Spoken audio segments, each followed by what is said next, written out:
unit of measurement is really helpful in longevity.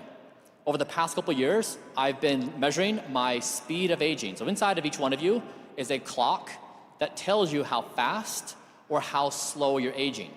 If you're aging at a 1, that means 1 year of time passes and you have 1 year of what you age 1 year.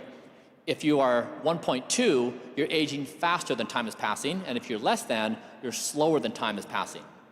So, consistent with trying to make this a global sport, I created the Rejuvenation Olympics, where people all around the world are competing to see who has the lowest speed of aging score. I'm currently number 1 in the world, 0.54 for my best 3 test score. This means that for every year that passes, I age roughly 6 months. So you can, in fact, meaningfully slow down your speed of aging through various things I'm going to talk to you about today. So you probably hear a lot of things about health. It probably seems all very confusing, and people disagree with everyone about everything. So what do? I'm going to help you understand there's one marker in particular that will help you achieve the majority of the health benefits, lowering your resting heart rate before bed, okay? So my credentials in doing this is I scored 8 months of perfect sleep, okay? 100% sleep score for 8 months. I wanted to demonstrate you can, in fact, master the practice of sleep. And in doing this, I realized in all my health practices that the most important marker determining whether or not I was going to have restful sleep was my resting heart rate before bed. So tonight, when you go to bed, lay down on your pillow, take a few deep breaths. If you have a wearable, pull it up and see your heart rate in real time. If not, just take your pulse for 6 seconds and then multiply that by 10. Let's say your resting heart rate is 60 beats per minute at your baseline. Your goal over the next month is to lower your resting heart rate by 10% to 54, okay? And the way you're going to do this is these things right here. So one of the biggest things that I've seen is the timing of my final meal of the day is perhaps the greatest influencer of my resting heart rate. So my final meal of the day now is around noon. I go to bed at 8:30. You don't need to do that if you simply start with 4 hours before your bedtime. So if your bedtime is 10 p.m., finish eating your final meal of the day by 6 p.m. No snacks and no food after that. You'll notice that when you do that, your resting heart rate goes down because your body is almost finished digesting food, and it leaves metabolic capacity for your body to then sleep. You see here in these other things, alcohol, for example, increases your resting heart rate. Anxiety and stress and rumination, that's the biggest one. Okay, so if you master first, don't eat right before bed, 4 hours before. You want a wind down routine. So if you say again, your bedtime is 10 p.m., when 9 p.m. arrives, screens off, and you're in a wind down mode, calming your body and mind from the day's stress. So you know this from experience. When that moment of the day comes, you're stressed, you're tired, you're mad, you're anxious, you have all kinds of ambitious thoughts. That rumination will drive your heart rate up, which will lessen your sleep quality. Now, the reason why these things are so important is because when the resting heart rate is up, your sleep quality goes down. And when your sleep quality goes down, your mood goes down. Your want of bad foods goes up. So sleep triggers this cascade where you're not going to exercise, you're going to eat bad foods, you're going to put on weight, you're going to have mood imbalances. Sleep is the #1 best performance-enhancing drug in the world. Resting heart rate is the best predictor of your sleep quality. So to summarize health in one statement, if you lower your resting heart rate before bed, you will achieve the majority of the health benefits through all the other things you could do in life. Because it leads to high quality sleep, which then leads to more positive behavior. So if before bed, you are looking at that pint of ice cream, or the bag of chips, or the candy, you realize that's going to drive up your heart rate and you're not going to do it. Okay, these are the things I would suggest.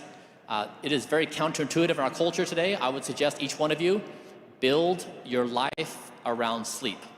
Okay? Again, this is what I've learned over 5 years of doing this, of having the best biomarkers of anybody in the world.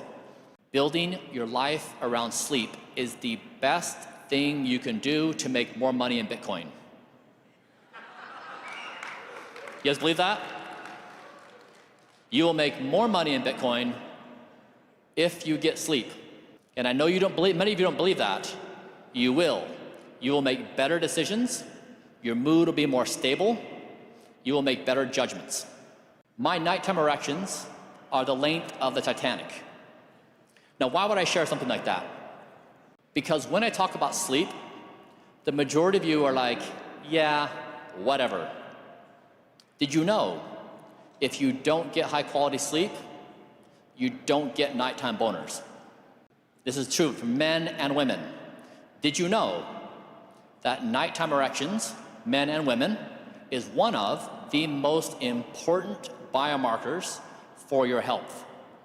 It is psychological, cardiovascular, and your fitness. So as you age, this is again true for men and women, nighttime erections go down.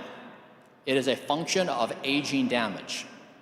So when I first started talking about this important marker, I had several friends, many of which are in Web3, were saying, Brian, I have no nighttime erections. And I said, how is your sleep? I get 4 to 5 hours a night. That's what happens. When you don't get sleep, your body shuts down critical functions, including your sexual function.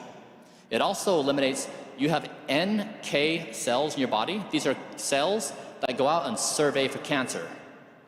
When you don't get high quality sleep, your body lowers searching for cancer by 73%. Your body stops looking for cancer. Okay? Also, when you get 4 hours of sleep at night, there's a response in your brain of an inflammatory protein that is equal to a traumatic brain injury. So I want to impress upon you that sleep is not just a productive thing that helps you make better decisions and have a stable mood. It also, if you don't get it, your body literally shuts down really important functions. So here, I'm just going to give you guys this. Pull out your phones, grab this QR code. This is what I eat on an ongoing basis. So the thing that distinguishes my endeavor is we have combed through the scientific evidence. We've used a philosophy to say every calorie has to fight for its life. Every single molecule gets in my body. And we've said, what are the superfoods among superfoods?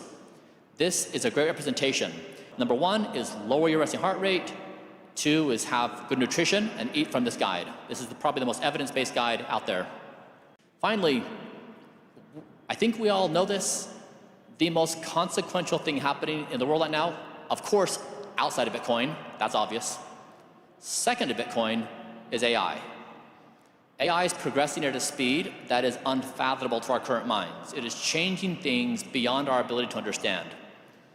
As it does this, I want to put forward to you that as a species, we're going to be playing a new game. And whereas right now our games are primarily locked in on status, prestige, wealth, and power, the new game as a species is going to become how we stay alive individually and as a species.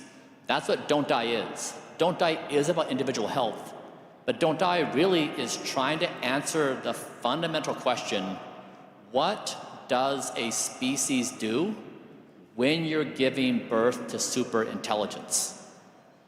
Don't die individually, don't kill each other, don't destroy the planet, align AI with Don't Die.